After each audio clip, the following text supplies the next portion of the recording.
Well, crazy deranged Marjorie Taylor Greene goes viral again. This time, she didn't even open her mouth when a black woman called her out at the D.C. airport. Watch this.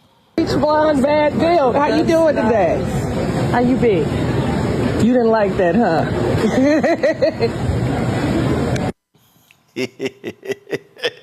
Roll that again. Bleach blonde, bad build. How you doing today? How you be? You didn't like that, huh? Well, that woman is Kia Kroom. We recorded that video. She joins us now from D.C. Kia, glad to have you here. So you were in the airport. I take it she was trailing out and you were coming back from somewhere, correct?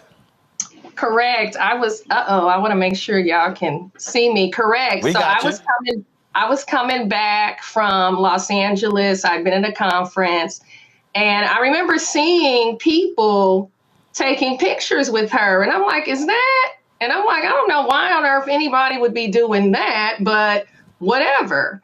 And I knew that I was going to say something to her. In fact, what wasn't captured was when I looked at her and I told her, I said, you're going to learn to leave Black women alone.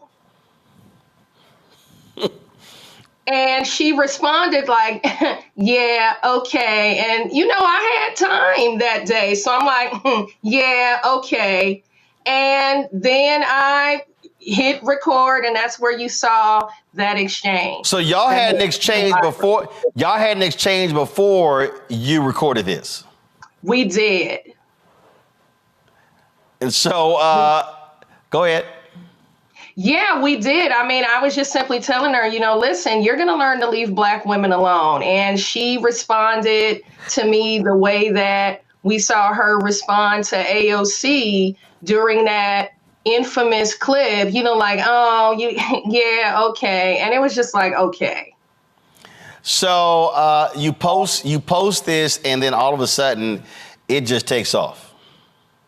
It did. I actually had no idea that this would go viral. I had no idea that it would evoke the level of laughter. I mean, the level of joy. Like, I literally had people texting, DMing me, and telling me everything from, offering to buy me lunch to, just thanking them because, they just found it to be such comedic relief. I had no idea. That totally wasn't what I did it for. I just knew that I had time and I had a moment because, like a lot of Black women, I've just been disgusted by the anti-Blackness that I've been seeing play out in the media for, how much time you got, but like, it just seems like over the last 2 weeks between the clip we saw, the exchange between MGT and Congresswoman Crockett and AOC, and then you see Kelly Rowland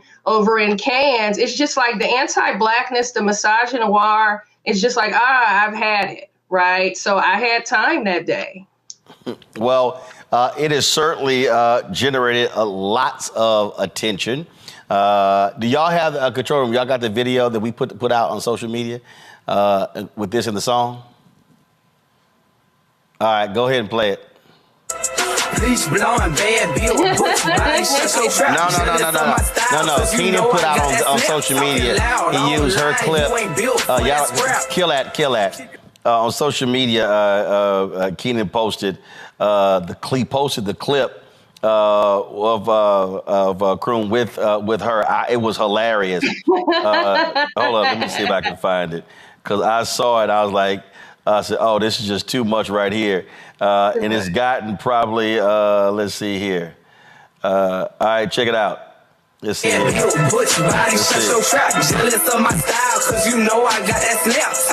for the. You ain't built for that scrap. Keep your distance. I ain't dealing with your cap. Yeah, I'm looking for. That's not it. Come back to me. Come back. So I'm looking for the. So he posted it, and it was her included. And oh my God, when I say I fell out. Oh, here it is. Go. Bad build. How you doing today? How you be? You didn't like that, huh? Bleach blonde, bad build, butch body, shut your trap. Jealous of my style, cause you know I got that snap. Oh, that was just too much. And again, you see right here, oh my God, we got more than 2,200 comments. Almost 24,000 folks have liked it. Just flat out hilarious. Questions from the panel. Robert, you first. At that moment, you talked about the attacks on black women, and we've discussed that ad nauseum on this show, whether it's Marilyn Mosby, whether it's Fonnie Willis, whether it's Keisha Lance Bottoms, Lori Lightfoot, Mira Cantrell, Marianne Bowser, on down the line. What do you think could be the instructive nature of this moment with Jasmine Crockett, where we simply decide that instead of playing by their rules and playing by these genteel games, actually just simply respond to them in kind? Yeah, I mean, I'm just gonna be honest. Like, under ordinary circumstances, I'm a sweetheart. I'm probably the sweetest person you could ever meet in life. And yet, I'm tired. And I mean, I don't know if because Nah, come on now. You calling yourself I sweet. am. You know. Come I on mean, now. if you wanted, it's Hold here. up. Come on, kid. Really, I mean, really sweet, well, I'm gonna say it really like this. sweet people ain't that petty. Like, Well, I know I'm petty. I know I'm petty.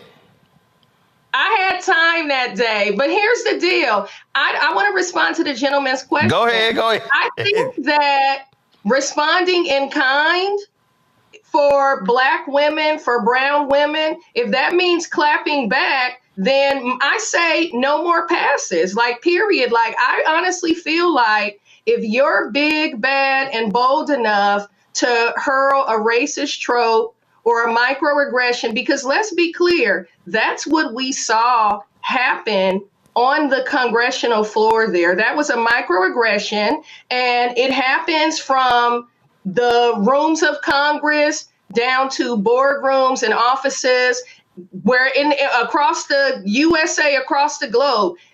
I'm of the mind at this point that in kind, if you're big, bad, and bold enough to hurl a trope, you're big, bad, and bold enough to get it right back dug in your face. You know what I mean? And that's just where I'm at, because I think that it's taken as passivity. I don't know if it's taken as passivity. What I see a lot of women of color, black women doing when attacked, because when you're attacked, especially in a public discourse like that, it's very like disorienting. And I don't know how Congresswoman Crockett, like, I commend her for holding her composure. Like, I saw, a little and she said, ain't nothing, about me, or whatever she was saying in that moment. But I can't imagine how humiliating that had to feel at that point in time. So you know what?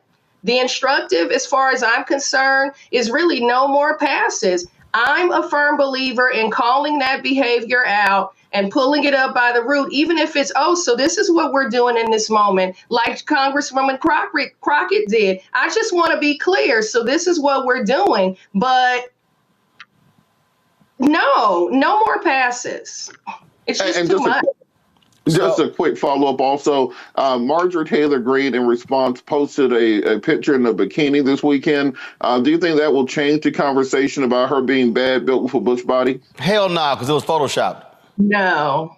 And somebody dared to comment, she would beat your butt or something like that. And I'm like, okay, I don't throw hands. I deal with lawyers and I'm not going to say, but listen, I'm not going to throw hands with her. Too many people in my family depends on me and rely on me to find myself in some fisticuffs, as my grandmother would say, with somebody. Like, I don't even have anything for that, but absolutely not.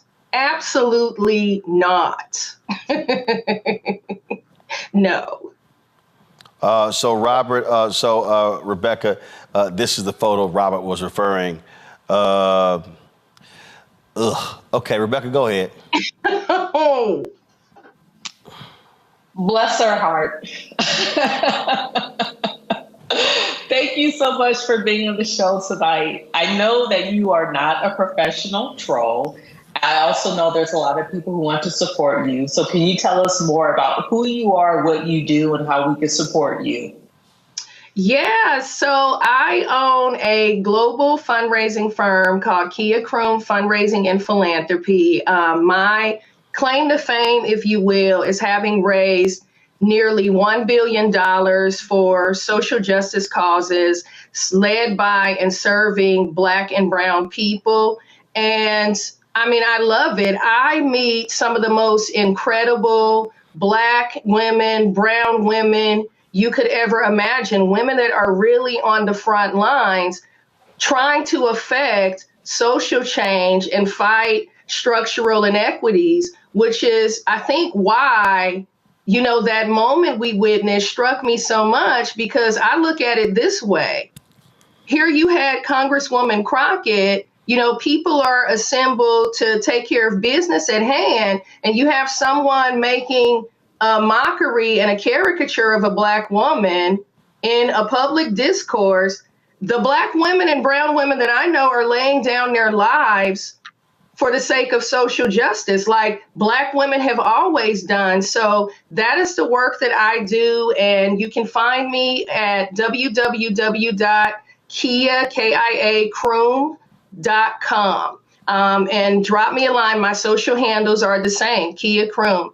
And I'm happy to connect with anybody that's about social change and as passionate about it as I am. Thank you for having me. Julianne? Okay, baby sis. Google me, call me. I am taking you to lunch. I live in D.C. You the bomb. Yes. So just JulianneMalvo.com. I will be happy to buy you lunch and to basically hang out with you. I'm just loving what you did. That's one. Number two, these people, this misogynoir has been so advanced that they attack us from our credentials to our eyeglasses. To our appearance. Credentials to our, yes. And so this is unacceptable. So thank you for calling that BBB. And there was a missing B there, you know, because of the BBB. Roland knows what the B is. But basically, thank you for calling her out.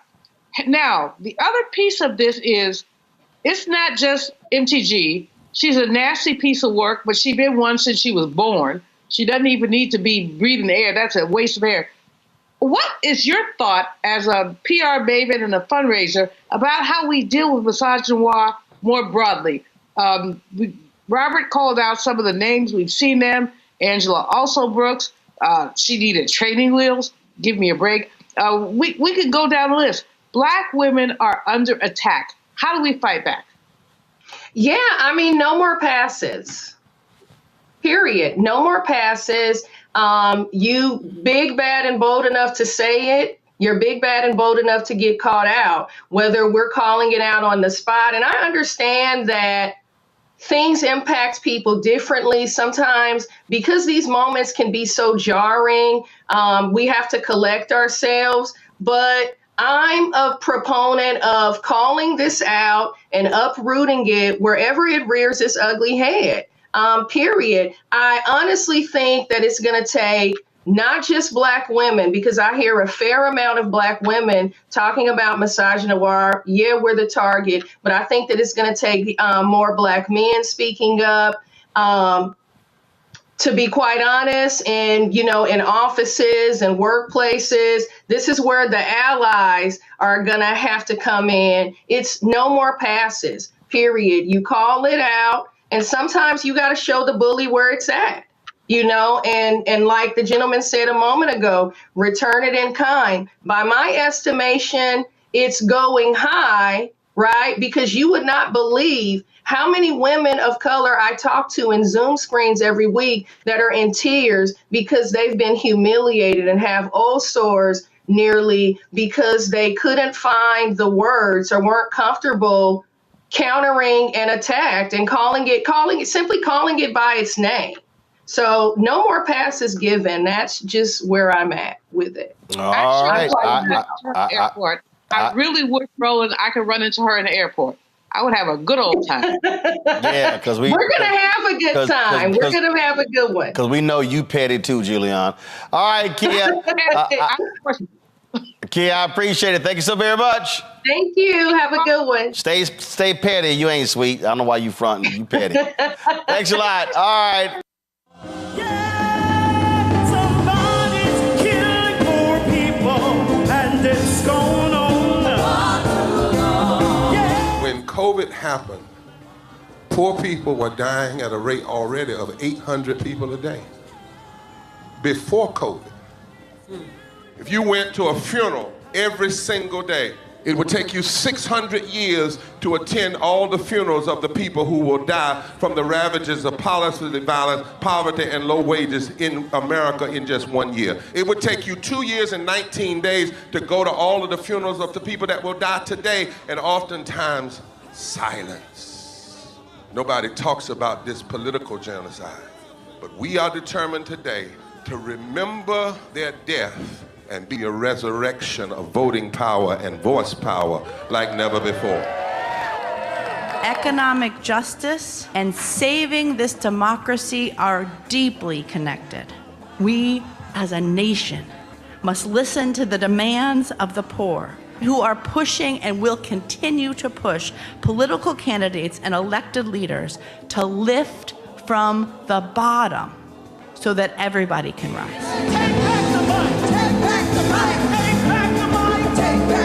We are the poor, the marginalized, and the underpaid.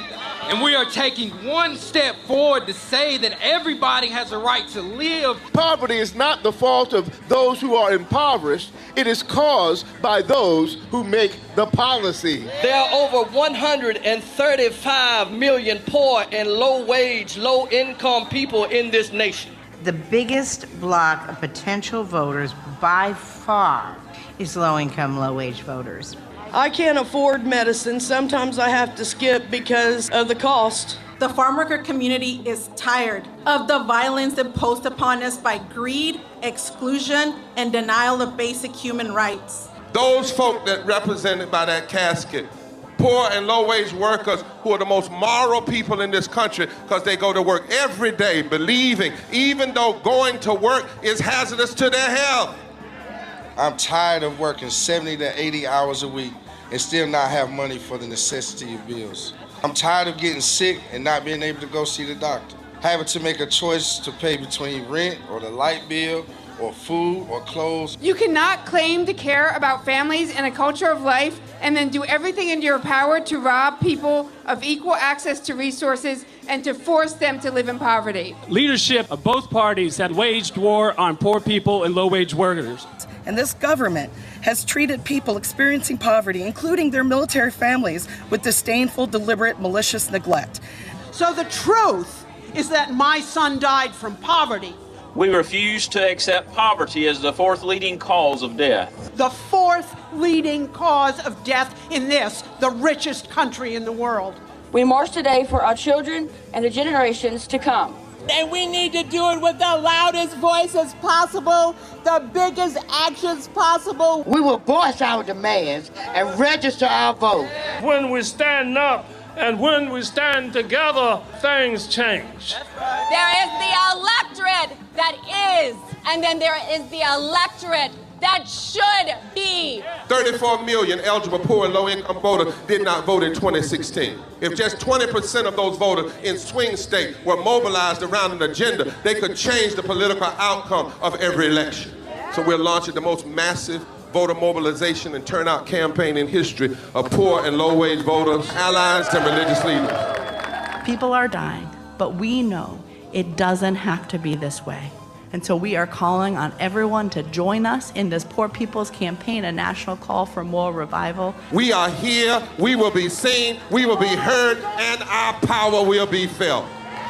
We don't need to be an insurrection. We are a resurrection that will be felt across this country. Are you ready? Ready? Ready? Ready? We are a resurrection, and we are ready. And we won't leave silent anymore.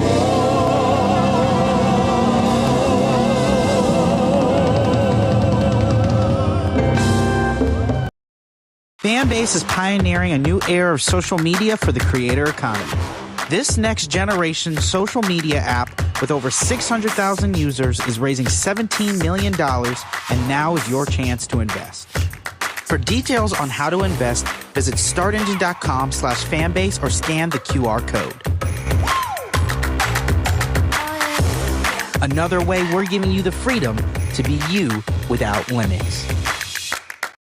For years, Donald Trump has gotten away with all of his law breaking.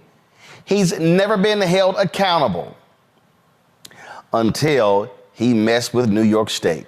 Today, Manhattan DA Alvin Bragg there's successfully prosecuted Donald Trump on 34 counts of violating campaign finance laws. He was trying to hide hush money payments to porn star Stormy Daniels, who he cheated on with his wife after she had a baby. Here are all of the counts. There were 34 counts, and that jury read guilty 34 different times. The panel of 7 men and 5 women were unanimous in convicting Donald Trump of those payments. They believed his ex-lawyer, Michael Cohen, who testified that Trump ordered him to hide those payments. He will be sentenced on July 11th, but will remain free. Michael Sozan, a senior fellow at the Center for American Progress Action Fund, joins us right now. Also, my panel, Reese Colbert, host of the Reese Colbert Show out of Sirius XM Radio out of D.C., Dr. Greg Carr, Department of Afro-American Studies, Howard University, also out of D.C., Lauren Victoria Burke, Black Press USA out of Arlington, Virginia. We'll be joined shortly by attorney Scott Bolden, a regular legal analyst on our show as well. So this was quite the interesting day here, Mike.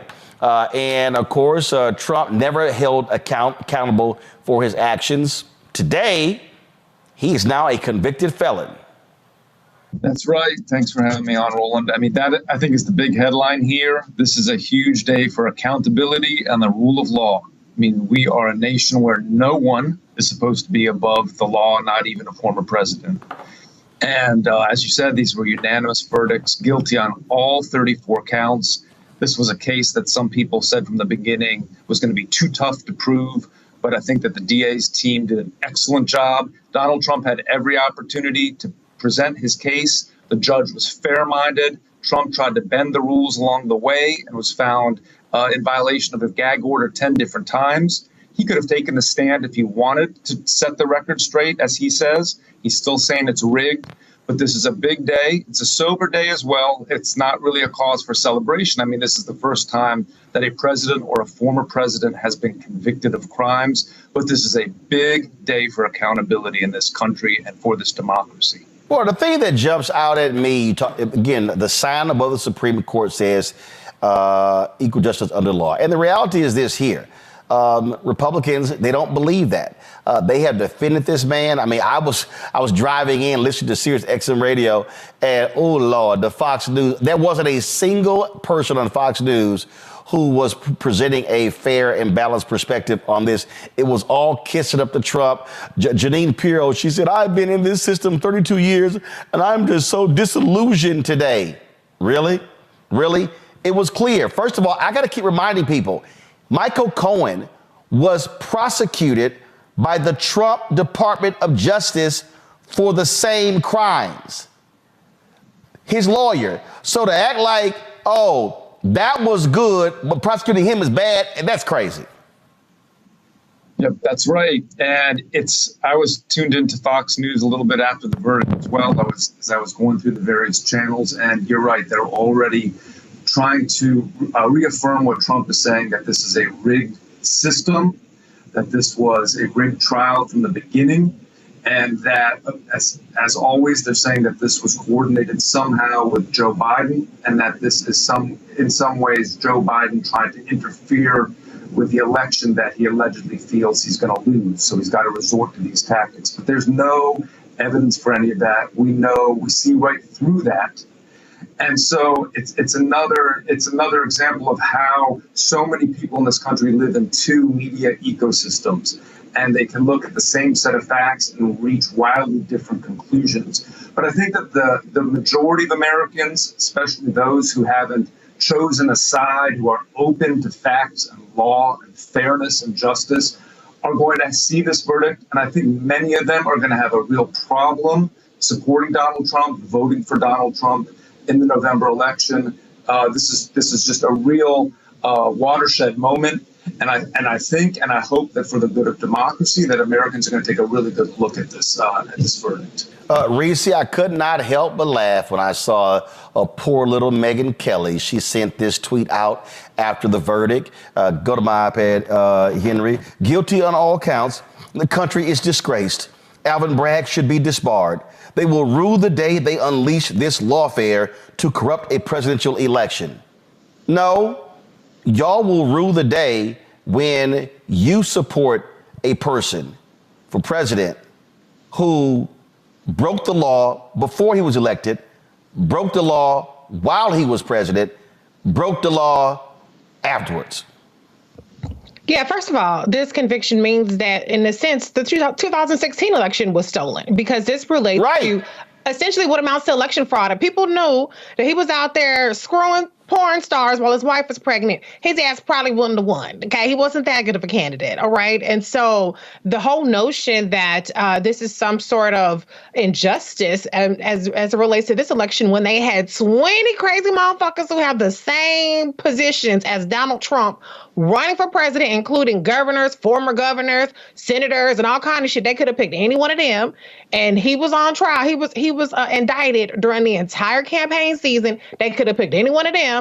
This is y'all horse. Y'all chose to ride it right off into the damn sunset with his 34 now convictions. As far as the notion that we shouldn't celebrate today, hell yeah, I'm celebrating today. Are you kidding me?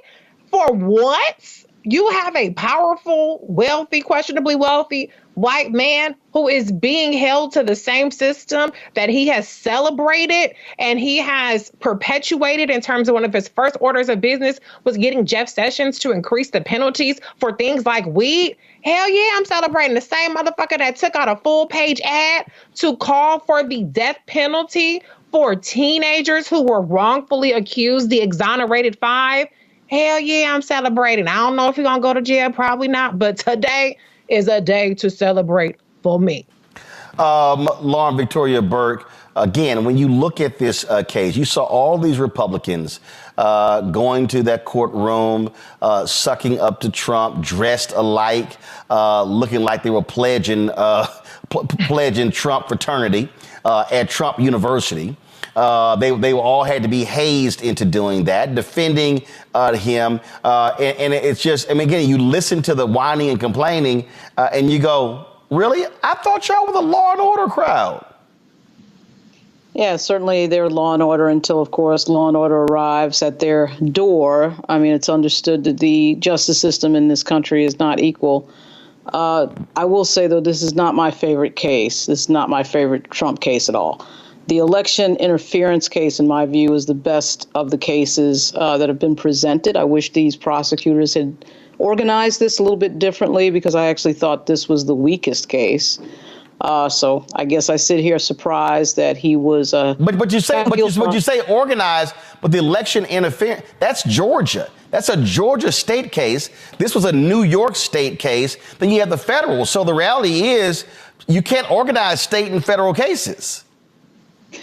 Perhaps not, but when you're dealing with a former president of the United States and you understand that that's an unprecedented situation in American history, it might be wise to pick your cases and pick the order of the cases in a way that represents those facts and this historic moment. It is a huge moment, to say the least. And it will be interesting to see what the polls reflect from this. It will not surprise me if he benefits in some way from this, because we have seen the fact that his side really doesn't care about these types of things. And so where does that land in terms of what happens at sentencing, which happens right before the Republican convention? His side, of course, is making him the avatar of injustice, whether we agree with it or not. That's what they're doing. They're making him the avatar of injustice. And I'm uncomfortable, frankly, with, and as somebody who grew up in New York and can remember Donald Trump when I was like in high school. He's been around for a long time. And I understand that this case is very specific to the Stormy Daniels situation. But when I read the individual accounts about invoices and very, very interesting things that I suspect that Alvin Bragg has not brought up before. Of course, Alvin Bragg hasn't been in office for very long. But I would say that of all of the cases, this to me was sort of the most, I wouldn't use the word frivolous. These things are against the law, and the law is what it is. But I'm uncomfortable because I do see a pattern, a growing pattern of using our legal system as a political device, as we saw with Marilyn Mosby, and I think we saw it with Andrew Gillum as well. All of a sudden, Andrew Gillum is being brought up on charges.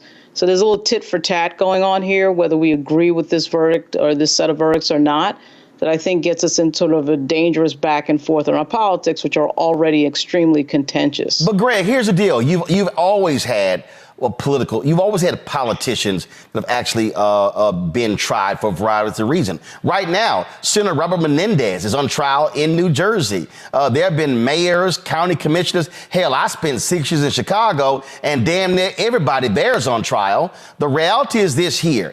It should never matter if you're running for president. If you broke the law and the DA brings it up and then you go to trial, then guess what? That's why you actually go to trial. Now, you can disagree with it after the fact. We can look at it and, for instance, we can say, okay, Marilyn Mosby, you convicted her for accessing her own money.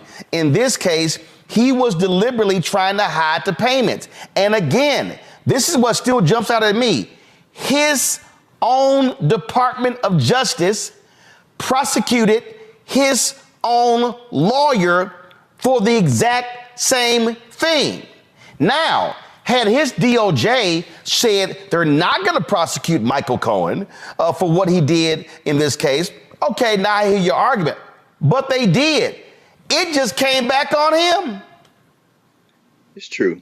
I have to agree with Lauren, though. I mean, African people in this country, in the United States, are so hardwired to not expect to understand how the law works. In other words, it's not about what's right and what's wrong. It's about power. It's about influence. It's about wealth. That when something like this happens, which is basically an open and shut case, hell, if I was Trump's lawyers, I'd have told him to take the stand. Why? Because it's basically a campaign, a rally going on in the courtroom. When we see something like this, there is a moment of emotional catharsis. I was laughing. Madison McFerrin, Bobby McFerrin's daughter, who's a musician in her own right, recorded a nice little song, and people are laughing about it, and it's wonderful, right? But let's be clear. These are E-class felonies. There's his first-time offender, nonviolent, white-collar crime, paper crime. The judge, Mershon, is not going to lock this guy up. We going to put a Secret Service detail on the floor with him. I mean, he was a sitting president at the time. We're talking about a situation where, and Joe Biden tweeted this out after the verdict. He says, one way to get rid of this guy, it's going to be at the ballot box. And understand, I agree with everything that's been said about these campaigns. Lil Lynn Graham has tweeted out. Jim Jordan called it a travesty of justice. Steve Scalise, that white nationalist out of Louisiana, said that this is election interference. They don't care. This is a boon for him. MAGA Mike said it's a shameful day. Look, at a time when you've got two sitting Supreme Court justices who don't give a damn, and the Chief Justice of the Supreme Court told Congress today, I ain't testifying, and they ain't got to recuse themselves. What is clear is there is no rule of law in this country. There's an illusion of a rule of law, and there are technicalities, and there is there's a legal framework that might or might not be imposed. Donald Trump was going to be convicted. He's guilty of sin. If I was his lawyer, I'd told him probably to go ahead, because remember, it was on this show. Remember, Roland, when you were covering what happened in Atlanta and he got booked, we all said he's going to turn that mugshot into a fundraiser, and he's making all kinds of money.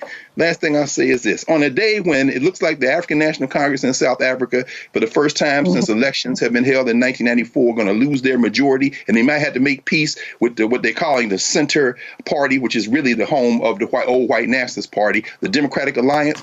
Imagine this. The biggest news in the United States of America is that Donald Trump got convicted of 34 E-class felonies at a moment that it might even boost his campaign, and it didn't disqualify him for being president of the United States.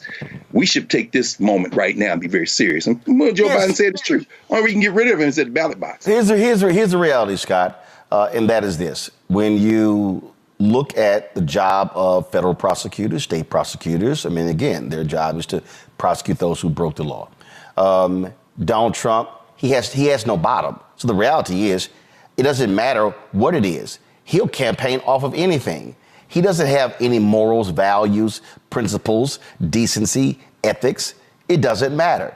And so I think what has often happened is, I think he actually has escaped accountability because of that. Remember, it was Senator Susan Collins of Maine who said after the first impeachment, oh, I think he's now learned his lesson.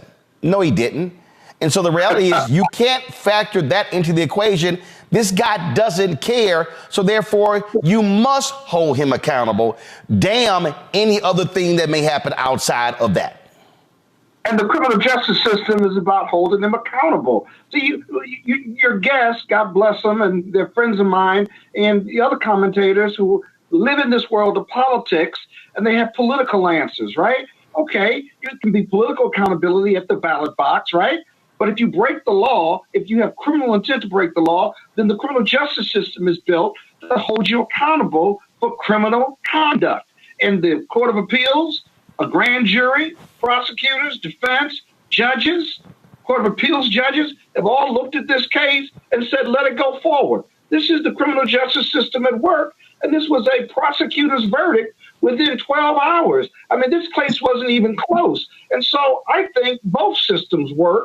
And Donald Trump can con America or con the GOP and RNC and con 45% of the voters in America, but you cannot con the criminal justice system. You cannot con those who care about democracy and care about what is righteous and moral and good, and that they don't want a reprobate essentially to be running the country, who has run the country before, right? And so this duality is part of our democracy. They're not counter to one another. And so I think both are important. And I will tell you this, Roland, lastly, anybody that thinks that Judge Marchant, who's been the subject of vicious attacks by Donald Trump, his family been attacked by Donald Trump, that he's not thinking about putting Donald Trump in jail. I don't know many people walking around with 34 felony counts, regardless of what you think about the case or the facts, who are walking around without getting any jail time. It is a real possibility. Now, watch what I say. I told you this a year ago. I told others a year ago. This is the process. Watch and see what Marchant does. It may not be soon because there are going to be appeals. They're going to stay sentencing. They're going to be filing papers for sentencing memorandums and what have you. He may not go to jail right away. He may get through the election. But incarceration on sentencing guidelines in New York is real, it's valid, and it's a real probability with Judge Marchant. Mike, I saw you shaking your head agreeing with Scott there. Yep, I agree with what a lot of what was just said. I also, from experts that I've read and people who have worked in New York State, jail time is standard for cases like this, for convictions like this, for other defendants. It would not be out of the ordinary based on what's happened in the past many, many years. I also agree that, chances that Trump will likely avoid that having to actually be incarcerated through his appeal after the election, et cetera. But I also think I was agreeing that, of course, we can look at the politics of this. We can look at this through the legal system lens. But, one thing that I think is really important here, again, to emphasize is there is some degree of accountability here. And many, many Americans have been hoping for that vis-a-vis Donald Trump. He has continued to bend every law and rule and norm his way for many, many years. And Americans are getting sick and tired of that. And so this is a good day for accountability, where it shows that no one is above the law. And the other point I'll just make is that I agree that some of the other cases, the prosecutions that are ongoing, either in Georgia or the D.C. prosecution for Trump's plot to overthrow the election, or even the prosecution that's ongoing regarding Trump keeping the classified documents, those are more important in some ways. But they all go back to the central point that he continues to break the law in order to gain power and then to hold on to power. And that's been a throughput for much of his career, and certainly since he ran for president in 2016. And so today, I think, is a big day for accountability. Mike Sozan, I certainly appreciate you joining us. Thanks a lot.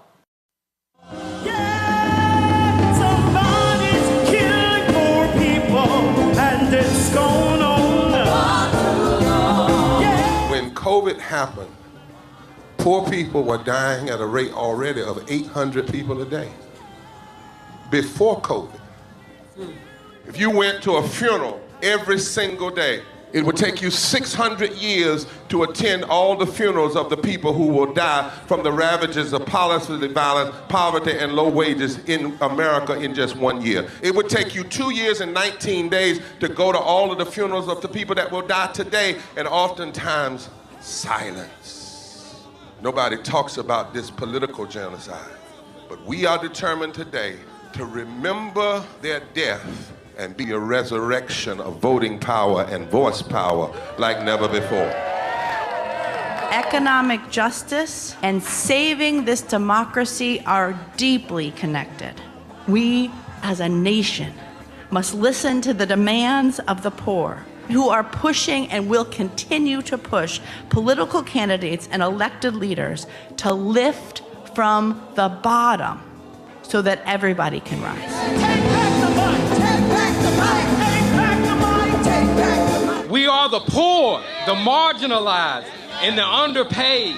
And we are taking one step forward to say that everybody has a right to live. Poverty is not the fault of those who are impoverished. It is caused by those who make the policy. There are over 135 million poor and low-wage, low-income people in this nation. The biggest block of potential voters by far is low-income, low-wage voters. I can't afford medicine. Sometimes I have to skip because of the cost. The farm worker community is tired of the violence imposed upon us by greed, exclusion, and denial of basic human rights. Those folk that represented by that casket, poor and low-wage workers who are the most moral people in this country because they go to work every day believing, even though going to work is hazardous to their health.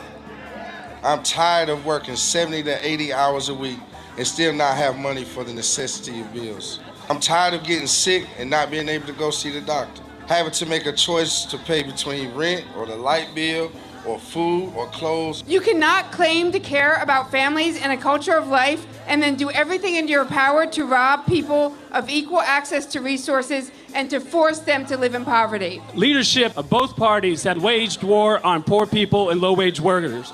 And this government has treated people experiencing poverty, including their military families, with disdainful, deliberate, malicious neglect.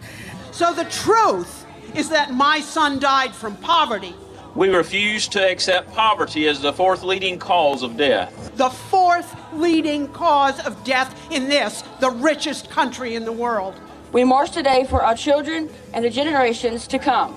And we need to do it with the loudest voices possible, the biggest actions possible. We will voice our demands and register our vote. When we stand up and when we stand together, things change. There is the electorate that is, and then there is the electorate that should be. 34 million eligible poor and low-income voters did not vote in 2016. If just 20% of those voters in swing states were mobilized around an agenda, they could change the political outcome of every election. So we're launching the most massive voter mobilization and turnout campaign in history of poor and low-wage voters, allies, and religious leaders. People are dying, but we know it doesn't have to be this way. And so we are calling on everyone to join us in this Poor People's Campaign, a national call for more revival. We are here, we will be seen, we will be heard, and our power will be felt. We don't need to be an insurrection. We are a resurrection that will be felt across this country. Are you ready? Ready, ready, ready. We are a resurrection, and we are ready. And we won't be silent anymore.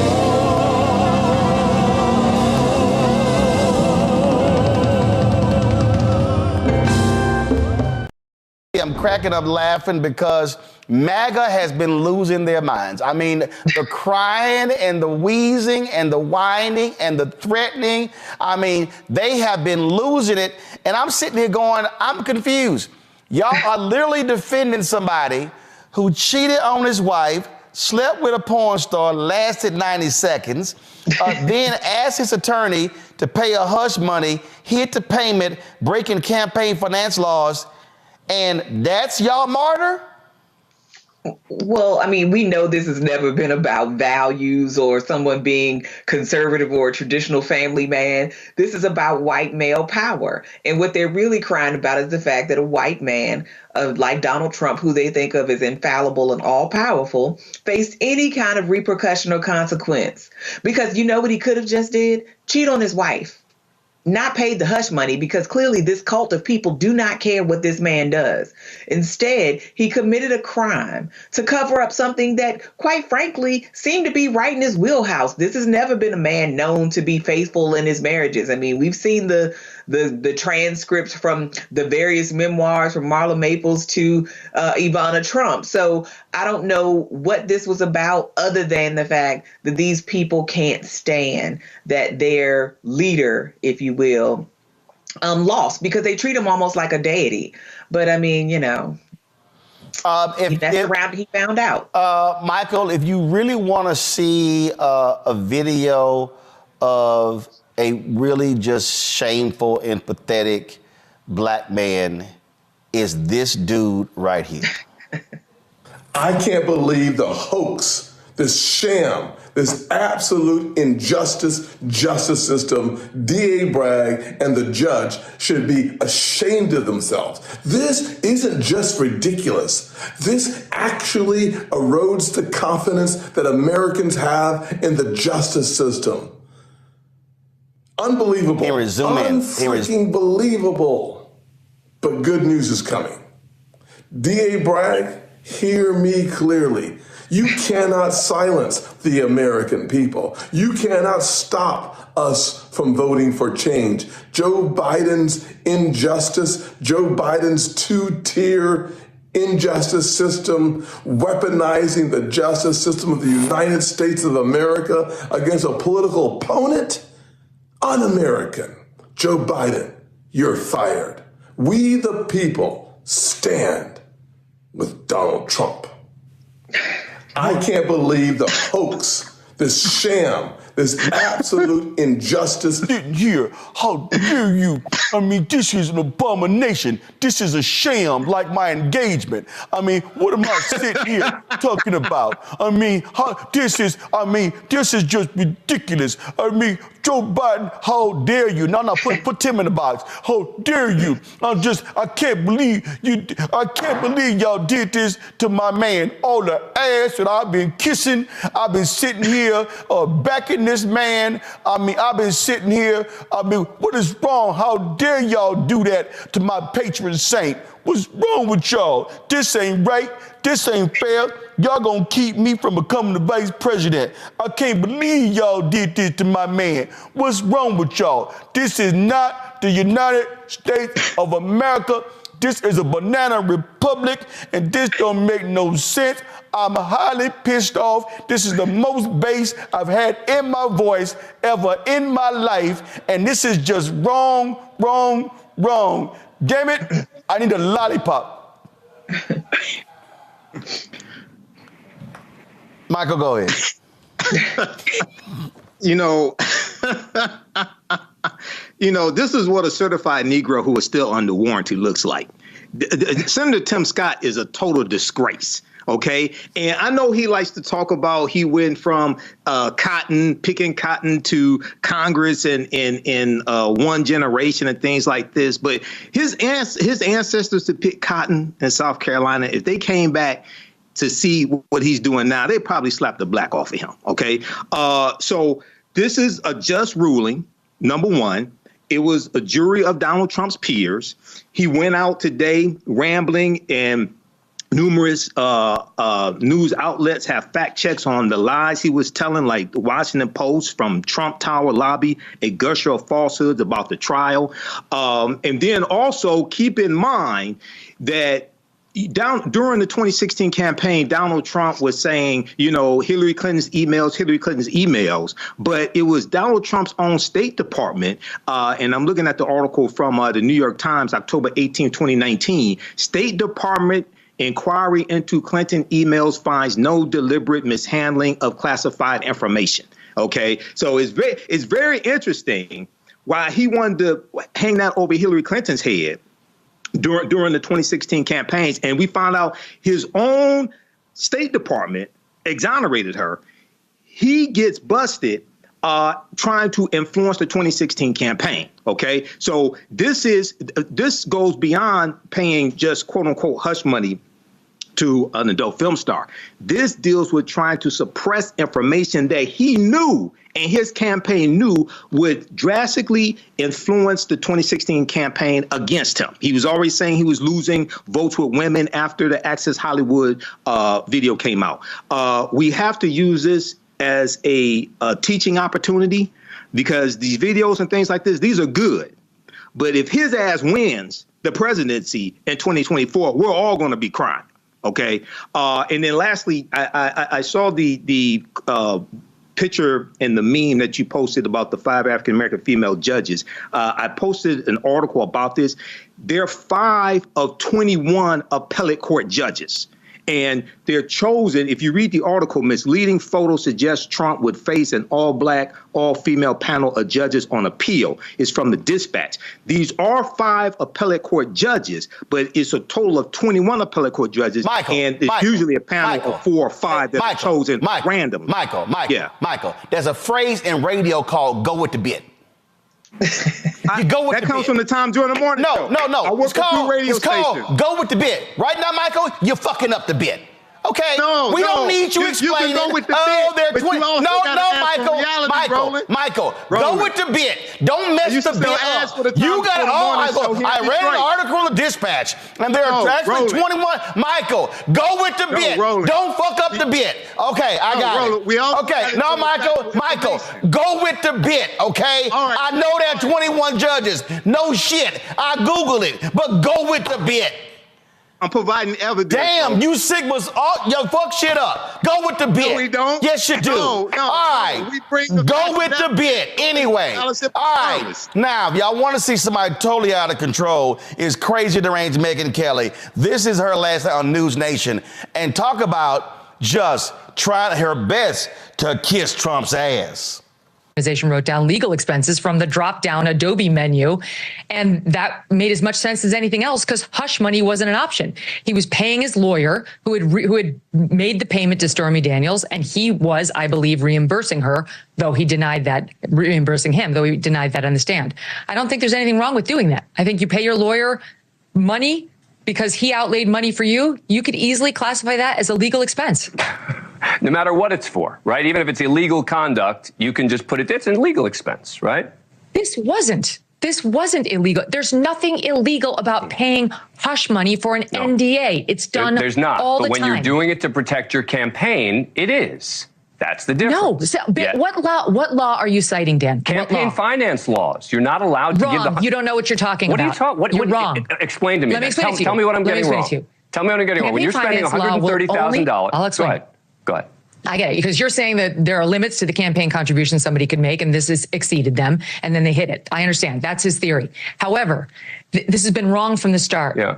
It does not amount to a campaign contribution if it is the kind of payment that could ever be made outside of the campaign context. That's not the standard. The standard is substantiality. It's not. It's substantiality. No, it's not. Yes, it is. You're wrong. Okay. No, it's not. I guess we're going to have to agree to There's been Supreme Court precedent on this. Talk to Brad Smith, who was the Jelana, she can just run her damn mouth all day. Here's what we know. His ass guilty. 34 times. Absolutely. But here's what's killing me, man. I swear on my mama, I need some grapes, some crackers, and some brie to go with all this damn whining that they're doing. It makes not a lick of sense.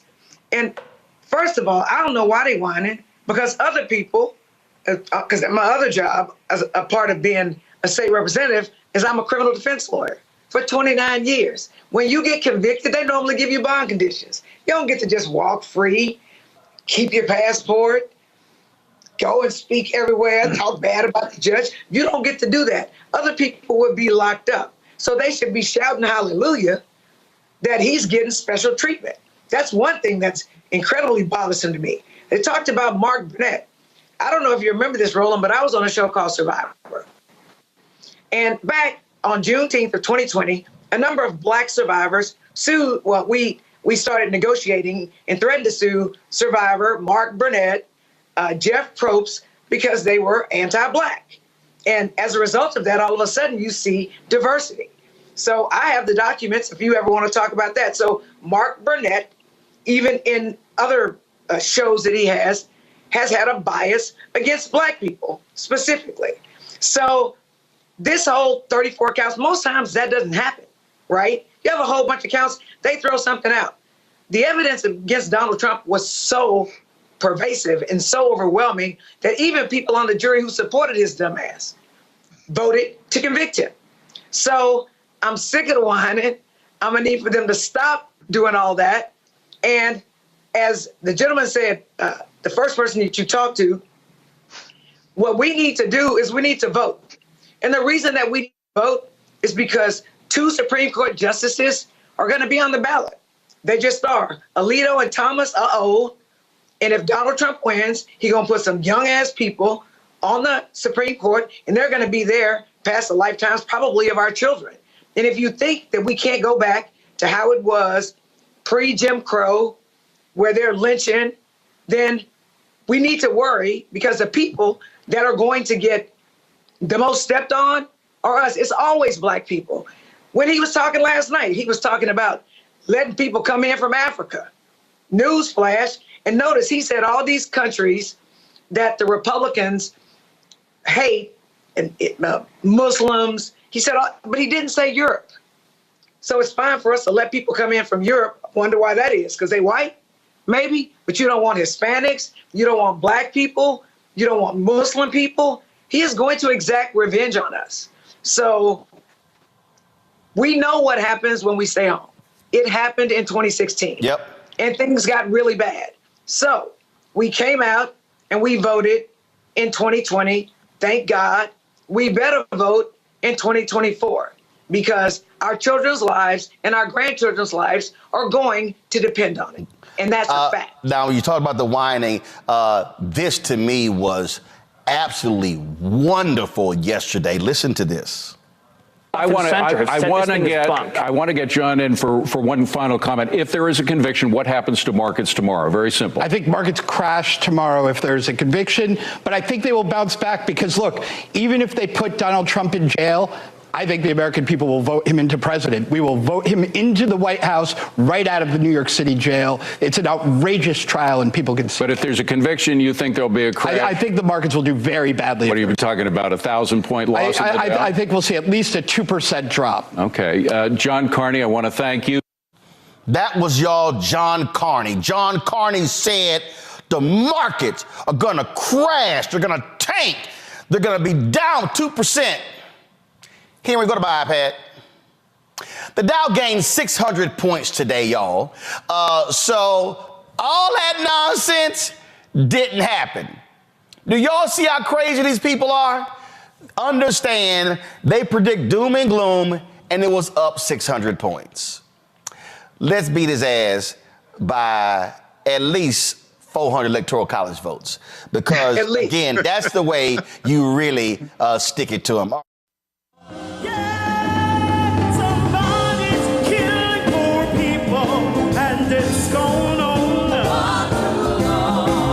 When COVID happened, poor people were dying at a rate already of 800 people a day.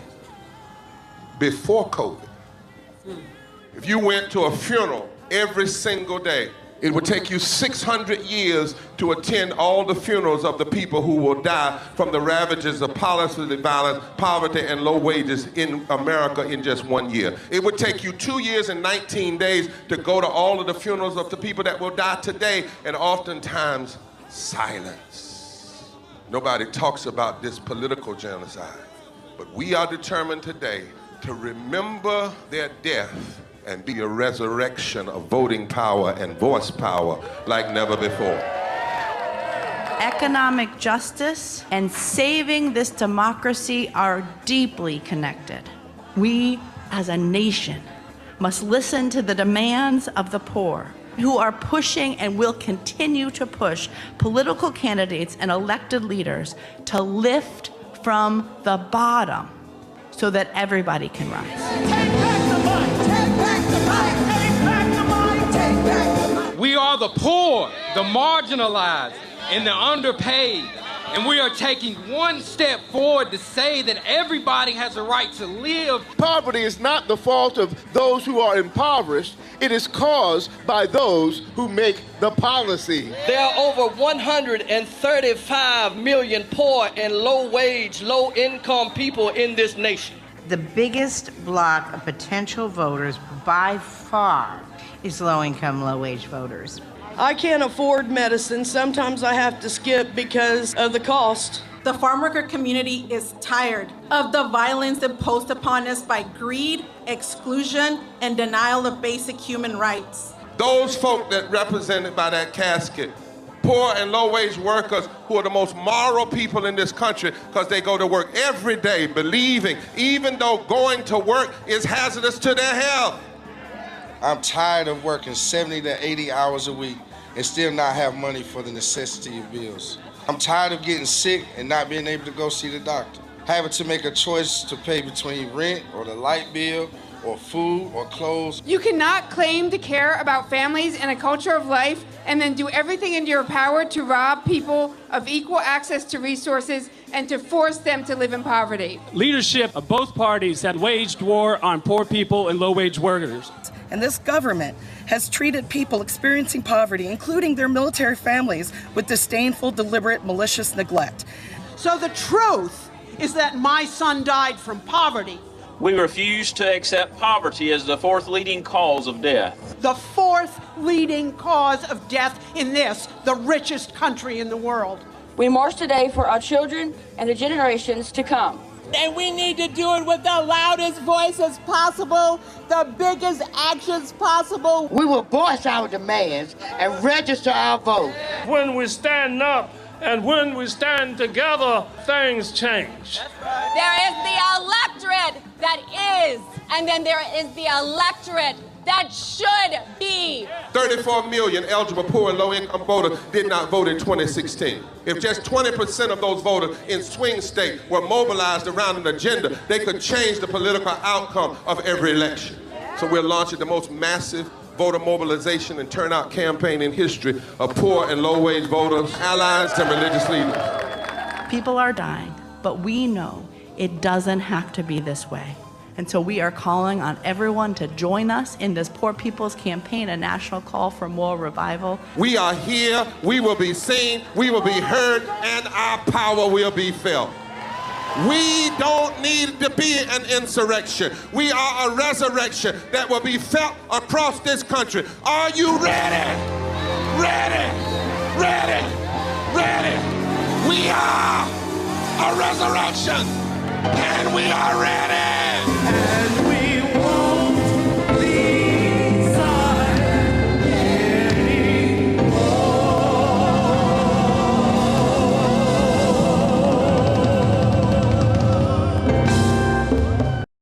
Fanbase is pioneering a new era of social media for the creator economy. This next generation social media app with over 600,000 users is raising $17 million, and now is your chance to invest. For details on how to invest, visit startengine.com/fanbase or scan the QR code. Another way we're giving you the freedom to be you without limits. Former Apprentice producer Bill Pruitt came out today and announced, he said that his NDA expired after 20 years. And he said that in Trump talking about Kwame Jackson winning The Apprentice, he used the N-word. This is from the box story right here. Of course, this was talked about beforehand, but here you have a producer who's on record saying, I heard it and it's on tape. Then you also, guys, let me know if y'all had that video. Then you have this leaked audio that came out of staffers, various staffers of the Trump campaign. I think it was Katrina Pearson. We don't have it? All right, it was Katrina Pearson, it was Omarosa, and Lynn Wyatt, I believe. They were talking, and they were talking about how to handle this video coming out, and one of them said, "Look, he said it." This here is this was put out by the Biden-Harris campaign. Watch this. I'm trying to find out at least what context it was used in to help us maybe try to figure out a way to spin it. I said, well, sir, can you think of any time that this might have happened? And he said no. Well, that's not true. How do you, he goes, how do you think I should handle it? And I told him exactly what you just said, Marissa, which is, well, it depends on what scenario you're talking about. And he said, well, why don't you just go ahead and put it to bed? I don't know what the scandal is. Yeah, he said it. I'm trying to find out at least. Here you have Katrina Pearson, who just won a Republican nomination for a state house seat in Texas, who said, he said it. He's embarrassed. Your thoughts on what Bill Pruitt is released today? I'm not surprised. Not at all surprised. I mean, this has been rumored for years now, and I've had direct conversations with other Apprentice producers who maybe 6-7 years ago called me up to say, hey, I just want to give you a heads up. He's on tape, and if this thing leaks, people are going to be coming to you to give comments. So this is not. So hold on 1 second. So other Apprentice producers other than Bill Pruitt called you in the past to tell you that Donald Trump was on tape using the N-word. Yes, they said the tapes exist. Don't know if they'll see the light of day because they were under the control of Mark Burnett Productions. But as a courtesy to me, they're like, if you are wondering whether or not those tapes exist, they exist. So again, no surprise. And even when I think about my finale from The Apprentice, and you know this story as well as anyone, some of your listeners may not recall, there were 7 seasons of The Apprentice. There were 3 before me because I was season 4, and there were 3 after me. The first 3 winners were white. Season 4, first only black winner, you're looking at him. Season 5, 6, and 7, all white winners. I'm the only winner across all 7 that he asked to share the title.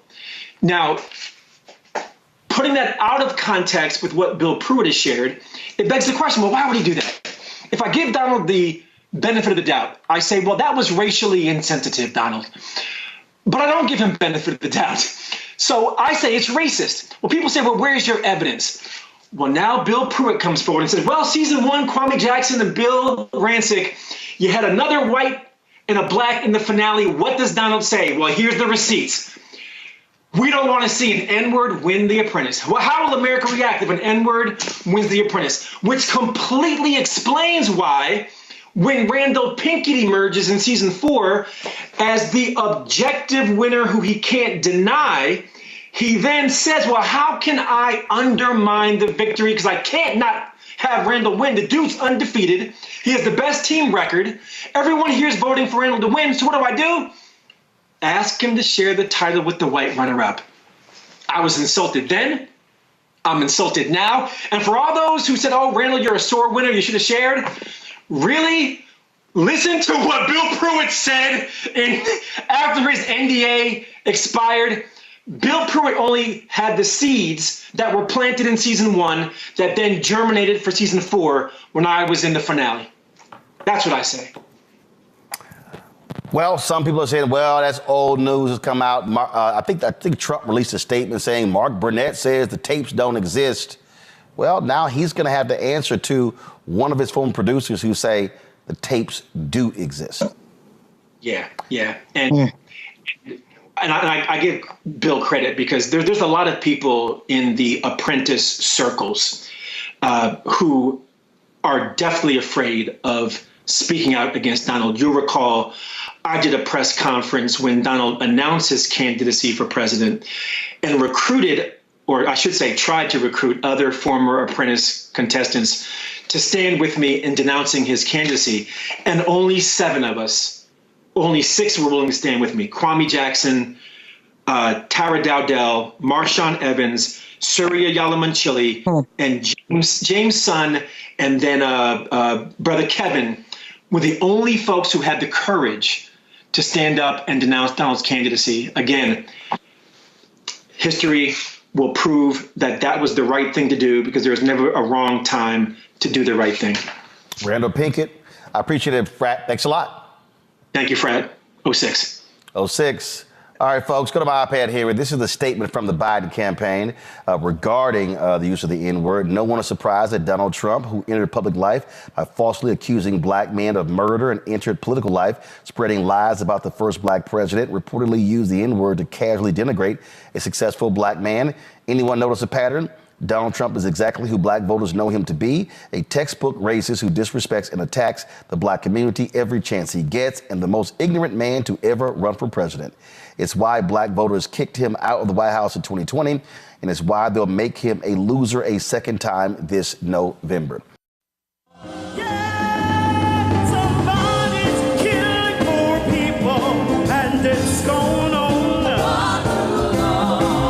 When COVID happened, poor people were dying at a rate already of 800 people a day. Before COVID, if you went to a funeral every single day, it would take you 600 years to attend all the funerals of the people who will die from the ravages of policy violence, poverty, and low wages in America in just 1 year. It would take you 2 years and 19 days to go to all of the funerals of the people that will die today, and oftentimes silence. Nobody talks about this political genocide, but we are determined today to remember their death and be a resurrection of voting power and voice power like never before.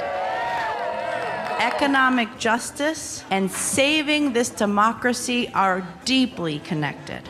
We, as a nation, must listen to the demands of the poor, who are pushing and will continue to push political candidates and elected leaders to lift from the bottom so that everybody can rise.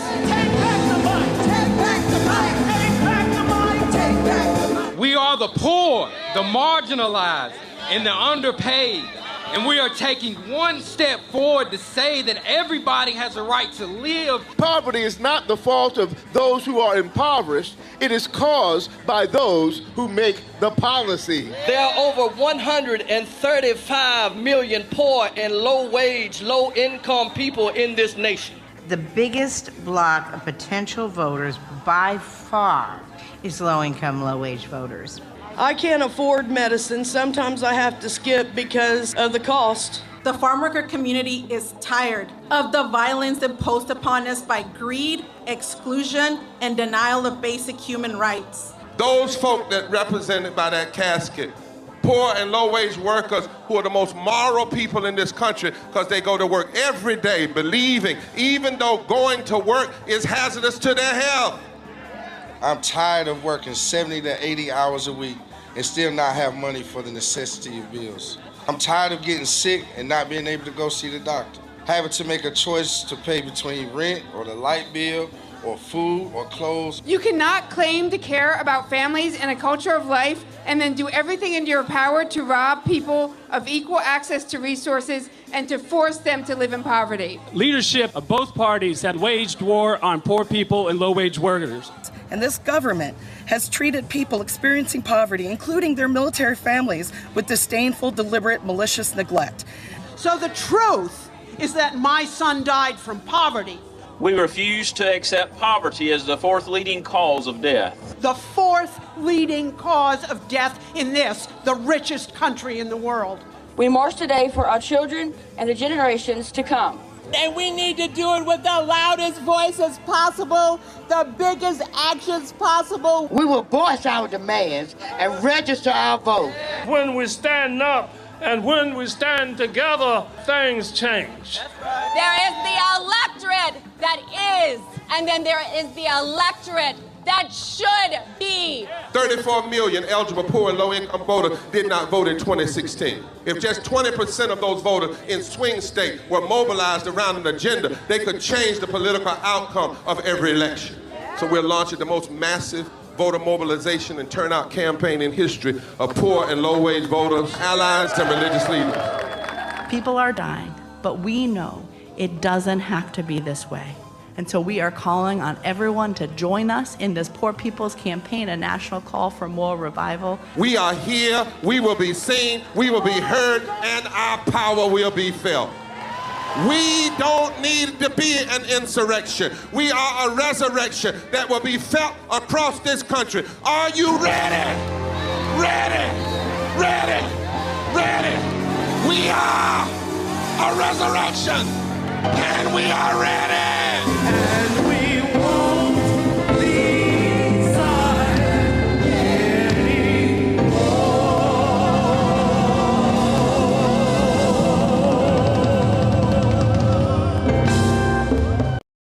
Now, Trump is a convicted felon after being found guilty by a jury of his peers for falsifying business records, covering those payments up, and committing a campaign finance violation. Donald Trump, cheater, felon, unfit to be president. Republican Accountability PAC is responsible for the content of this advertising. That right there, folks, was from the Republican voters against Trump. They have been very vocal when it comes to Donald Trump. Also, I was looking at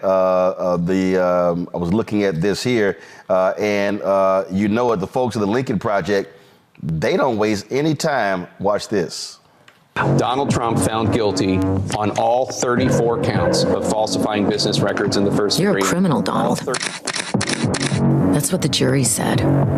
Not the deep state, not the Democrats, not the Biden administration. A jury, regular people who saw the evidence and felt sick. You're a criminal, and you did it to yourself. Nobody's ever seen anything like this. It's a shame. Your defense was weak because you're weak. They had no argument because there is no argument. You were too scared to testify because you knew, Donald. You know. You're guilty. Guilty as sin. Guilty as charged.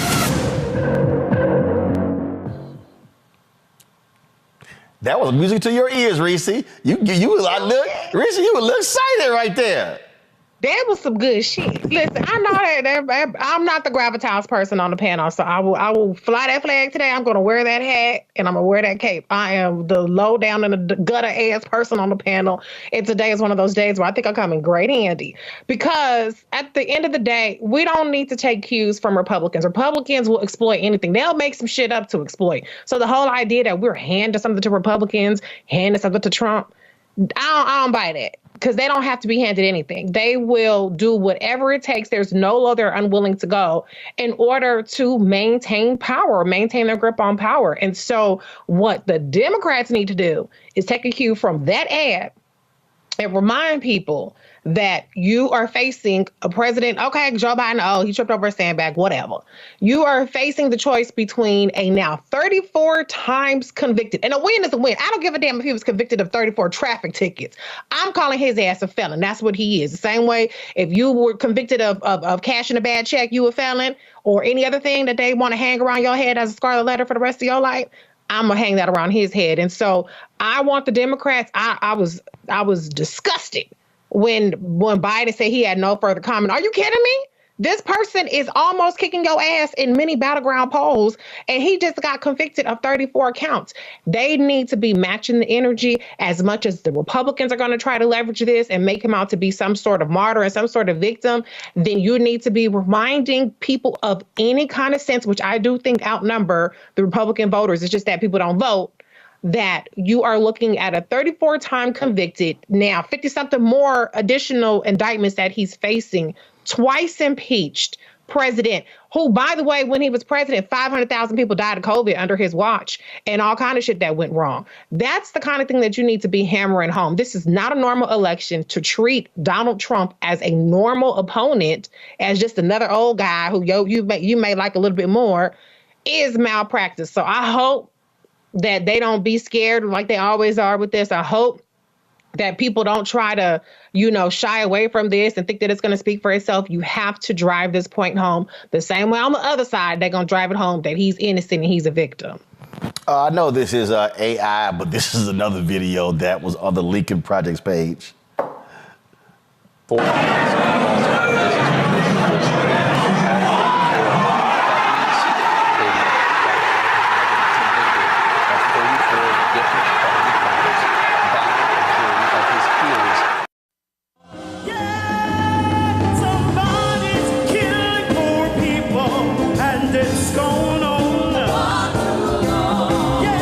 COVID happened, poor people were dying at a rate already of 800 people a day. Before COVID, if you went to a funeral every single day, it would take you 600 years to attend all the funerals of the people who will die from the ravages of policy violence, poverty, and low wages in America in just 1 year. It would take you 2 years and 19 days to go to all of the funerals of the people that will die today, and oftentimes silence.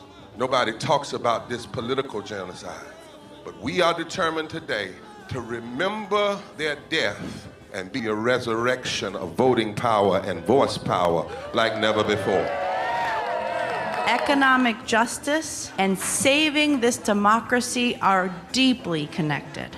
We, as a nation, must listen to the demands of the poor, who are pushing and will continue to push political candidates and elected leaders to lift from the bottom so that everybody can rise. Take back the money, take back the money, take back the money, take back the money. We are the poor, the marginalized, and the underpaid. And we are taking one step forward to say that everybody has a right to live. Poverty is not the fault of those who are impoverished. It is caused by those who make the policy. There are over 135 million poor and low-wage, low-income people in this nation. The biggest block of potential voters by far is low-income, low-wage voters. I can't afford medicine. Sometimes I have to skip because of the cost. The farm worker community is tired of the violence imposed upon us by greed, exclusion, and denial of basic human rights. Those folk that represented by that casket, poor and low-wage workers who are the most moral people in this country because they go to work every day believing, even though going to work is hazardous to their health. I'm tired of working 70 to 80 hours a week and still not have money for the necessity of bills. I'm tired of getting sick and not being able to go see the doctor. Having to make a choice to pay between rent or the light bill or food or clothes. You cannot claim to care about families and a culture of life and then do everything in your power to rob people of equal access to resources and to force them to live in poverty. Leadership of both parties have waged war on poor people and low-wage workers. And this government has treated people experiencing poverty, including their military families, with disdainful, deliberate, malicious neglect. So the truth is that my son died from poverty. We refuse to accept poverty as the fourth leading cause of death. The fourth leading cause of death in this, the richest country in the world. We march today for our children and the generations to come. And we need to do it with the loudest voices possible, the biggest actions possible. We will voice our demands and register our vote. When we stand up and when we stand together, things change. There is the electorate that is, and then there is the electorate that should be. 34 million eligible poor and low-income voters did not vote in 2016. If just 20% of those voters in swing states were mobilized around an agenda, they could change the political outcome of every election. So we're launching the most massive voter mobilization and turnout campaign in history of poor and low-wage voters, allies, and religious leaders. People are dying, but we know it doesn't have to be this way. And so we are calling on everyone to join us in this Poor People's Campaign, a national call for moral revival. We are here, we will be seen, we will be heard, and our power will be felt. We don't need to be an insurrection. We are a resurrection that will be felt across this country. Are you ready? Ready? Ready? Ready? We are a resurrection, and we are ready. And we won't be silent anymore.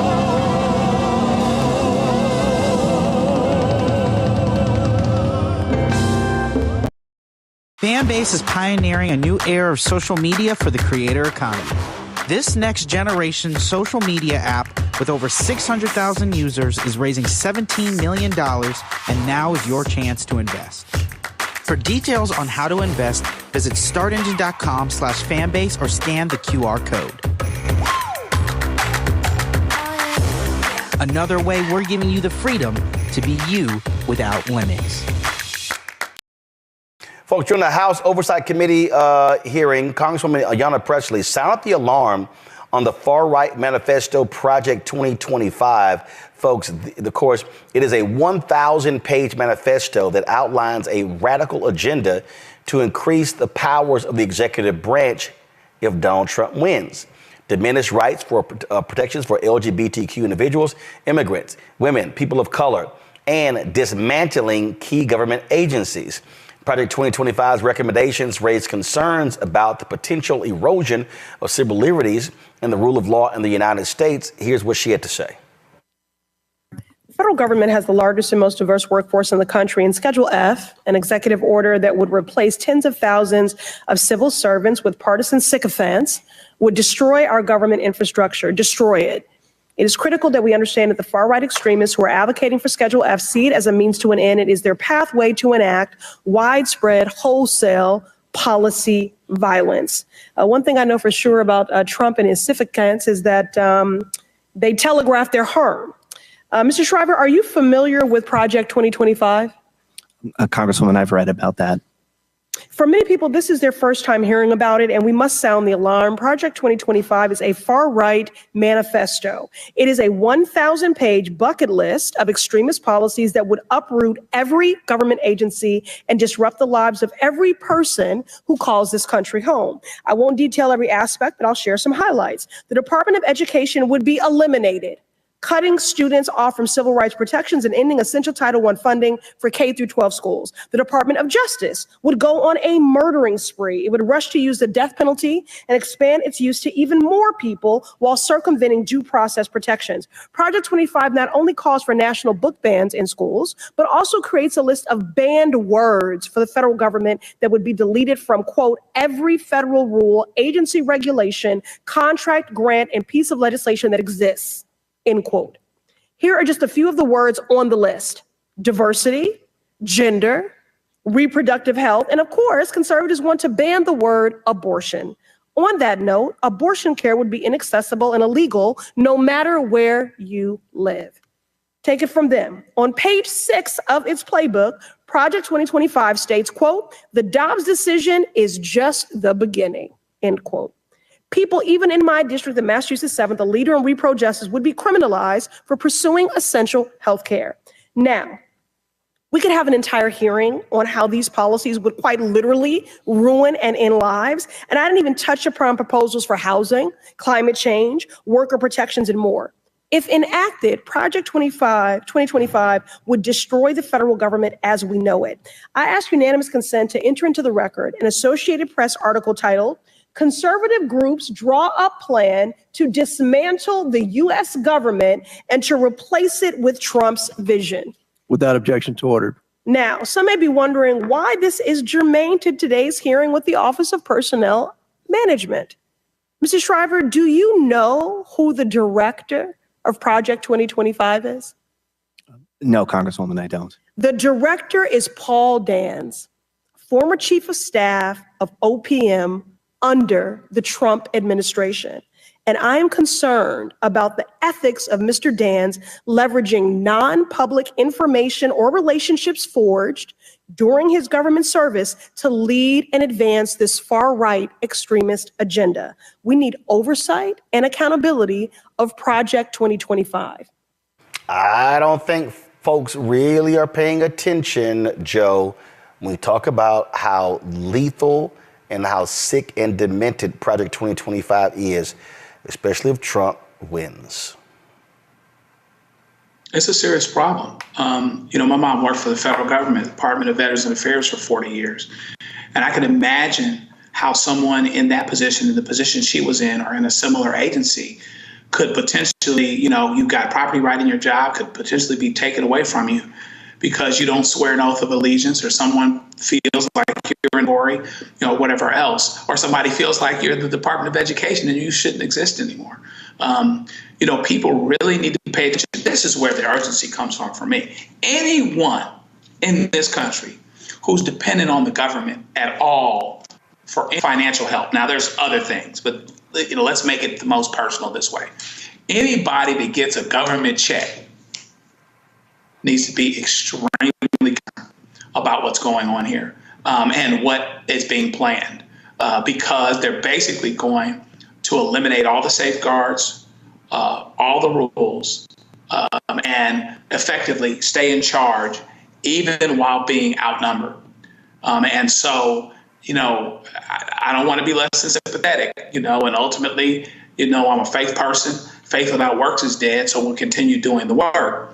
But if somebody a year, 2, 3 years from now, who didn't vote or who voted the wrong way has any complaint about anything in that playbook, it's a 1,000-page book. It exists. They're telling you what they're going to do. It's like somebody that thought that they could tame a snake, and the snake bites them, and they said, but I treated you good. And the snake says, but you knew I was a snake at the very beginning. So we better make our mind up and understand this is not about personalities. Maybe Biden isn't as congenial or as exciting as Barack Obama or Robert Kennedy. Maybe he's long in the tooth. But there's a very, very profound and stark choice that we have to make here. And only with one will the Constitution continue to exist on some level as we know it. There'll still be fights, but you'll at least have people at the top that want the Constitution to still be honored, et cetera, because out goes a lot of the things that we count on. And so we better be careful and be aware. They're not hiding where they're going with this. Yep. Go read the book. Yep. Read the book. Figure it out. Yeah, it's real clear. And listen, Randy, all these people were sitting there, oh my God, I can't believe Roe v. Wade was overturned. They kept telling you that. What the hell were you not paying attention? They are not hiding. It's what they want. They told us what they're going to do. They've outlined the plan. Like they said, a 1,000-page document. So if people don't know or try to act like they don't know, it's cognitive dissonance. They don't want to know. And, I haven't read the entire document, but the pieces I have read are scarier than anything Steven Spielberg ever wrote. They really want to completely change the government where it looks like going to look more like a dictatorship. It's terrifying. Yeah, and they are who they are, and they absolutely don't give a damn about the environment, Mustafa. No, they don't. They want to get rid of the EPA just like they do with the Department of Education. It's interesting. One, I really appreciate this show, Roland, and Black Star Network. And here's some of the reasons why. So when I first found out about Project 2025, I reached out to a whole bunch of folks will know in the media world and said, hey, you should pay attention to this. And I got crickets. And then, of course, this show was one of the first to start talking about Project 2025 and that people should actually pay attention to it. You should read for yourself. And then you should ask the question, how will this benefit my community? And the question or the answer will be that it is not going to benefit your community. It's going to continue to roll back many of the small wins that we have. Joe mentioned also about folks who check from the federal government, how it will impact them. It's much broader than that. It is that. But it is also about all of the things that happen in your life are tied to one of those agencies or departments inside of the federal government, whether it is housing or transportation or food or jobs or civil rights. All of these things will be radically changed, radically weakened, that will have impacts inside of your life. It is also about that the federal government is one of the largest employers of people of color. So they're going to move many of these people out and bring in their own folks. And you saw how many people of color actually worked underneath of the last administration that Trump had. So there are all of these layers that you have to unpack. But the basic thing to remember is that if somebody is not moving forward with a plan that is going to help your life be better, that is going to better protect your community, that is going to strengthen our country, then why would we support it or the individuals who are moving forward? And of course, if you unpack it, it is right-wing nationalists and racists who are the ones who put this plan together. So for Black folks, the question would be, do you think that any of these right-wing nationalists and racists have any indication that they ever want to do anything to help your community? And if the answer is no, why would you support them or this plan? Simple as that. Somebody's killing poor people, and it's going on. When COVID happened, poor people were dying at a rate already of 800 people a day.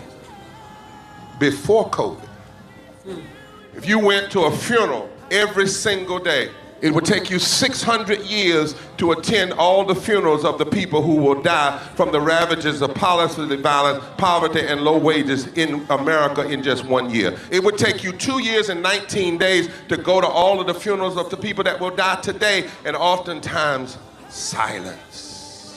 Nobody talks about this political genocide, but we are determined today to remember their death and be a resurrection of voting power and voice power like never before. Economic justice and saving this democracy are deeply connected. We, as a nation, must listen to the demands of the poor, who are pushing and will continue to push political candidates and elected leaders to lift from the bottom so that everybody can rise. Take back the money, take back the money, take back the money, take back the money. We are the poor, the marginalized, and the underpaid. And we are taking one step forward to say that everybody has a right to live. Poverty is not the fault of those who are impoverished. It is caused by those who make the policy. There are over 135 million poor and low-wage, low-income people in this nation. The biggest block of potential voters by far is low-income, low-wage voters. I can't afford medicine. Sometimes I have to skip because of the cost. The farm worker community is tired of the violence imposed upon us by greed, exclusion, and denial of basic human rights. Those folk that represented by that casket, poor and low-wage workers who are the most moral people in this country because they go to work every day believing, even though going to work is hazardous to their health. I'm tired of working 70 to 80 hours a week and still not have money for the necessity of bills. I'm tired of getting sick and not being able to go see the doctor. Having to make a choice to pay between rent or the light bill or food or clothes. You cannot claim to care about families and a culture of life and then do everything in your power to rob people of equal access to resources and to force them to live in poverty. Leadership of both parties have waged war on poor people and low-wage workers. And this government has treated people experiencing poverty, including their military families, with disdainful, deliberate, malicious neglect. So the truth is that my son died from poverty. We refuse to accept poverty as the fourth leading cause of death. The fourth leading cause of death in this, the richest country in the world. We march today for our children and the generations to come. And we need to do it with the loudest voices possible, the biggest actions possible. We will voice our demands and register our vote.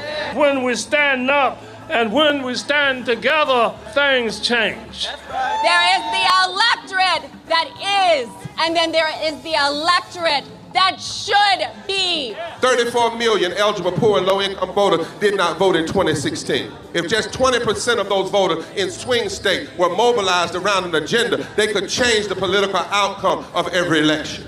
So we're launching the most massive voter mobilization and turnout campaign in history of poor and low-wage voters, allies, and religious leaders. People are dying, but we know it doesn't have to be this way. And so we are calling on everyone to join us in this Poor People's Campaign, a national call for moral revival. We are here, we will be seen, we will be heard, and our power will be felt. We don't need to be an insurrection. We are a resurrection that will be felt across this country. Are you ready? Ready? Ready? Ready? We are a resurrection, and we are ready. And we won't be silent anymore.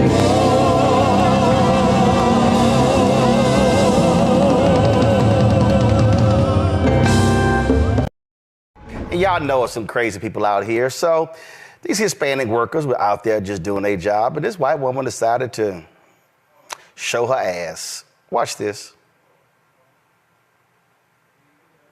Because they're not documented. They 100% are. They 100% are. But it's not your information. Sure it is. I'm a citizen of the country. I mean, I'm a citizen. How is it not my business? They're not even working on your property. It doesn't matter. They're working in my neighborhood. They're working next to my property. Is that? I don't understand. They all have documentation, and now you're demanding it. Yes. Are you demanding mine as well? Well, you obviously are not Hispanic. And why is that? Why are you not demanding my documentation? Are you that dense? Are you? Is this a racist thing? It's because they're Hispanic? Of course. Hispanics are the only undocumented here. Mexicans and South Americans. Yes. And we're facing a huge crisis in this country. Do I need to get police involved here? Sure. So that you'll let these guys alone? I'm not bothering them. You are harassing them, and you're actually on this person's property as well. No, I'm not. Okay. I'm going to have these guys keep working. Well, okay, and I'm going to call the police. Okay. I will as well. Thank you. Thank you for letting us know, but I'm going to have these guys keep working. We're contracted by them. They're actually getting ready to come out and let you know the same exact things. So I'm going to have them keep on rocking and rolling. You keep rocking and rolling. Okay, awesome. Keep it up. Thank you. Awesome. Great.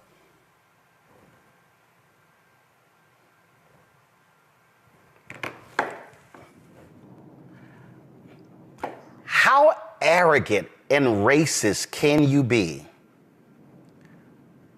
to roll up on some folk who ain't even doing work for you and demand to see their papers? This literally, Joe, is what we saw during racist apartheid when black people had to carry a passbook with their papers. And anybody white could just accost them and demand to see their papers. And hey, this is where we're going. It was not only the fact that she did it, but the thought that she could. No ramifications. And just as honest as pie. Are you doing this because they're Hispanic? Yes, absolutely. You know, they're the only people that are here legally. Mexicans and South Americans, that's it. That's all there is. That's the only problem. Not on her property, doesn't have anything to do with her at all, but she needs to see their papers. But this is entitlement. This is where we're going. And if we're not aware of it, it's going to sink down on us, out of nowhere. And then everybody's going to wonder why we're dealing with what we're dealing with. It's because they feel like they can. These racists, Randy, are emboldened. And they absolutely believe, and you say, yeah, you damn right, I can just walk up on you and demand to see papers. This is their country, and anybody else has to prove their rights to be there. This is how they feel. I mean, her attitude was obvious. She didn't try to hide it. She believes that this country is hers and that anybody else is hyphenated. And she has the absolute right to walk up and ask you to prove why you're there. And this happens every day, thousands of times a day. Everybody has a story. And that's how the term Karen came up. And what is always so interesting to me, though, is how safe she feels. Also, when he said, I'll call the police, because she knows that the police is typically going to work on her behalf and take her side. There's no fear. Whereas when you tell Black people, I'm going to call the police, we react very differently because we understand that it usually does not go in our favor, regardless of how right that we are. I congratulate the the boss who definitely tried to protect his employees. That made me proud. I like to see allyship in action. I mean, I wish she'd even done more, but it was better than I would see sometimes. But she's disgusting, but she's also typical. And what we're seeing, Mustafa, Republicans are passing bills that will allow law enforcement to do the same thing, or just these lone wolves out there. I mean, we are going to see more of this in this country. Bank on it. It's about power and privilege. I mean, Joe touched on some of that. And we've got these, you know, the question becomes, where do people get this from? Well, some of it is just embedded into them. Maybe it's in their DNA, but it's definitely in the history of how their power can play out. But now we've got, you know, these various lawmakers who continue to introduce these pieces of legislation where folks can just pull people over, they can stop them and say, show me your papers. But if you understand the history behind those types of actions, as you mentioned, it's not only South Africa, the Nazis did it to Jewish folks and part of the black codes. You can go through the history of this country and a number of other countries where people have utilized these types of things to oppress folks and to also put people in their place. Last point I'll make is that she really doesn't understand immigration in this country, because if she looked at the northern border as well as the southern border, you'd find that there are people coming from Europe illegally. There are people coming from other countries illegally.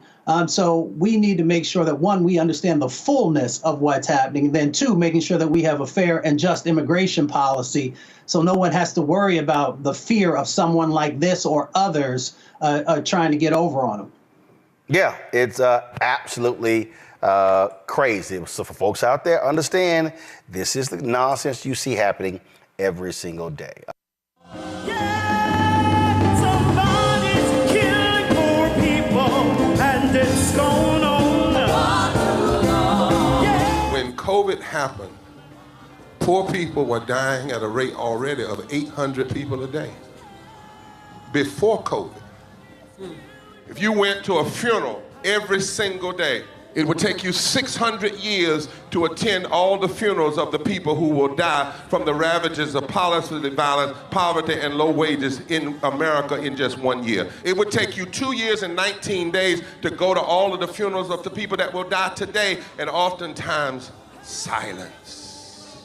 Nobody talks about this political genocide, but we are determined today to remember their death and be a resurrection of voting power and voice power like never before. Economic justice and saving this democracy are deeply connected. We, as a nation, must listen to the demands of the poor, who are pushing and will continue to push political candidates and elected leaders to lift from the bottom so that everybody can rise. We are the poor, the marginalized, and the underpaid. And we are taking one step forward to say that everybody has a right to live. Poverty is not the fault of those who are impoverished. It is caused by those who make the policy. There are over 135 million poor and low-wage, low-income people in this nation. The biggest block of potential voters by far is low-income, low-wage voters. I can't afford medicine. Sometimes I have to skip because of the cost. The farm worker community is tired of the violence imposed upon us by greed, exclusion, and denial of basic human rights. Those folk that represented by that casket, poor and low-wage workers who are the most moral people in this country because they go to work every day believing, even though going to work is hazardous to their health. I'm tired of working 70 to 80 hours a week and still not have money for the necessity of bills. I'm tired of getting sick and not being able to go see the doctor. Having to make a choice to pay between rent or the light bill or food or clothes. You cannot claim to care about families and a culture of life and then do everything in your power to rob people of equal access to resources and to force them to live in poverty. Leadership of both parties had waged war on poor people and low-wage workers. And this government has treated people experiencing poverty, including their military families, with disdainful, deliberate, malicious neglect. So the truth is that my son died from poverty, We refuse to accept poverty as the fourth leading cause of death. The fourth leading cause of death in this, the richest country in the world. We march today for our children and the generations to come.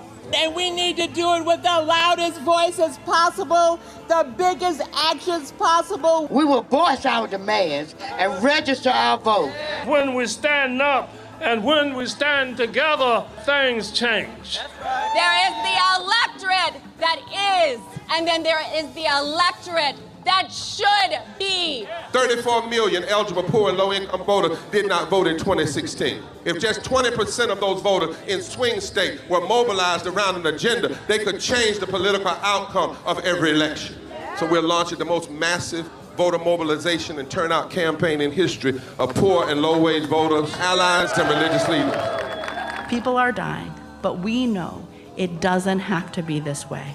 And so we are calling on everyone to join us in this Poor People's Campaign, a national call for moral revival. We are here, we will be seen, we will be heard, and our power will be felt. We don't need to be an insurrection. We are a resurrection that will be felt across this country. Are you ready? Ready? Ready? Ready? We are a resurrection, and we are ready. And we won't be silent anymore.